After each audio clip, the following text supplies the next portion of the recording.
Next movement is called looking at the sky, touching the sea. So we step forwards into a bow stance. The back foot is at 45 degrees. The palms cover the Suzanne Lee point, or the 3 mile point below the knee. We breathe in as we come back and open, coming to a vertical spinal position. We come forwards, the spine tilts forwards, keeping straight. So it's breathing out as you go forwards. As you breathe in, coming back, opening outwards. Focusing on the connection between the Lao Gong points and the Suzanne Lee point.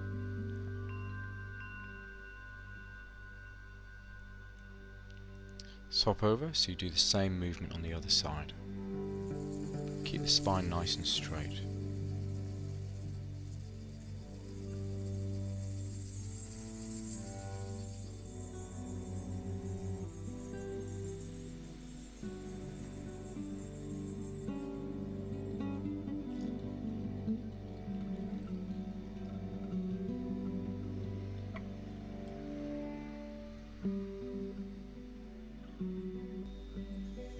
Pushing the wave, similar to stance to before, except the heels on the ground, toes pointing upwards. Press forwards.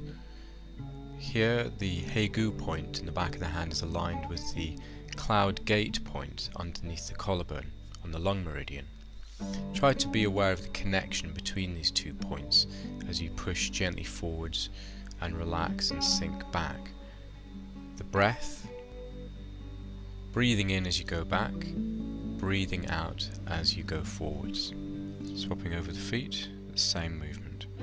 So keeping the Hei-gu point aligned with lung 2, which is just underneath the collarbone.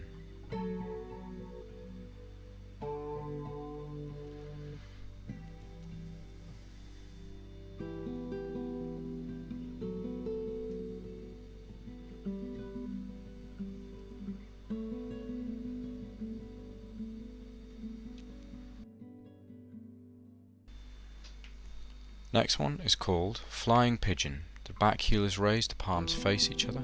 Breathing in, opening outwards, sitting back.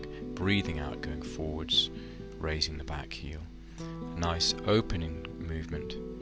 Keep the mind focused on the Lao Gong energy point in the center of the palm. Flying pigeon.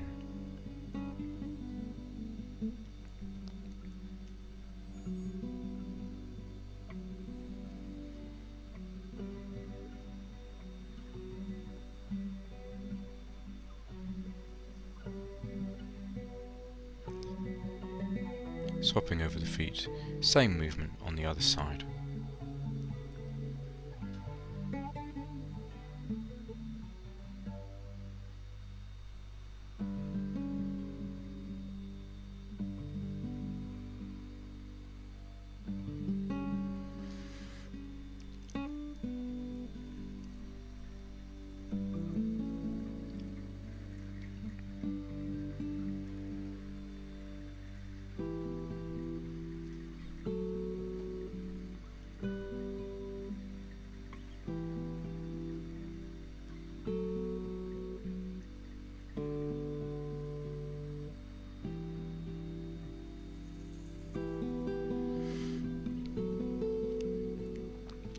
This is called punching. Very simple movement. Bringing the fist forwards, turning the fist as it comes forwards, turning the fist as it comes back.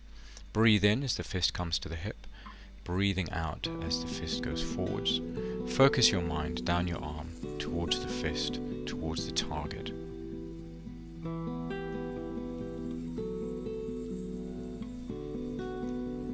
This next movement is called flying wild goose. Shoulder width stance, arms by the sides. As you breathe in, bring the hands up to about shoulder height. Relax and sink down. As you breathe out, so it's breathing in as you come up. Relax, sink down, breathing out. Very simple movement. Very good for releasing tension in the upper part of the back. Focus the mind on the Lao Gong points. Let the energy naturally sink down to the center of the body.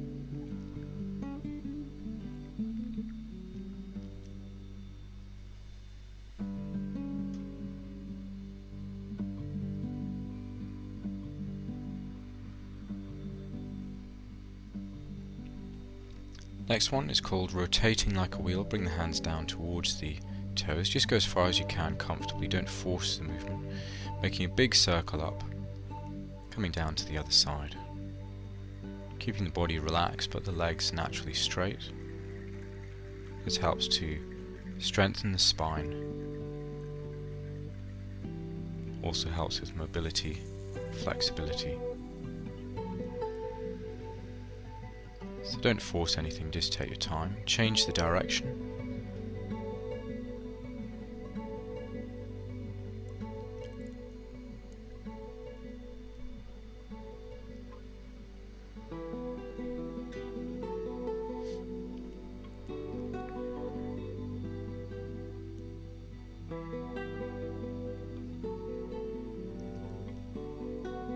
Next movement is called marching whilst bouncing the ball. So this one is for coordination, moving the hand and the foot up and down at exactly the same time.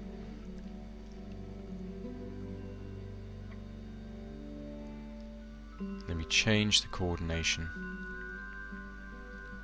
so that it's the opposite hand and foot moving together.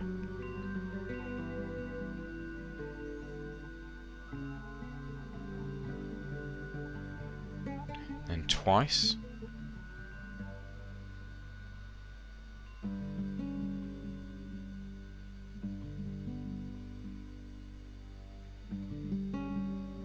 And then twice, same side, coordination, left hand, left foot, right hand, right foot.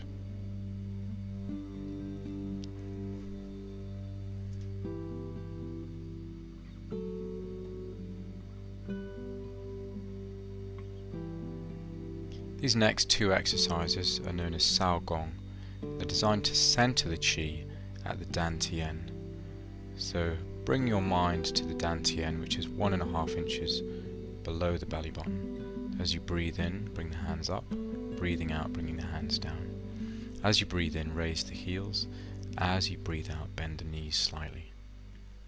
Let the whole body relax. Let the mind settle at the dantian. Next one, hands come up in towards the forehead and down the center line of the body, down to the dantian. Right hand on the inside for women, left hand on the inside for men. Always do at least one of these Gong exercises at the end of your Qigong, as this helps to develop a good store of Qi at the dantian. It helps to center the energy, bringing a sense of peace to the mind.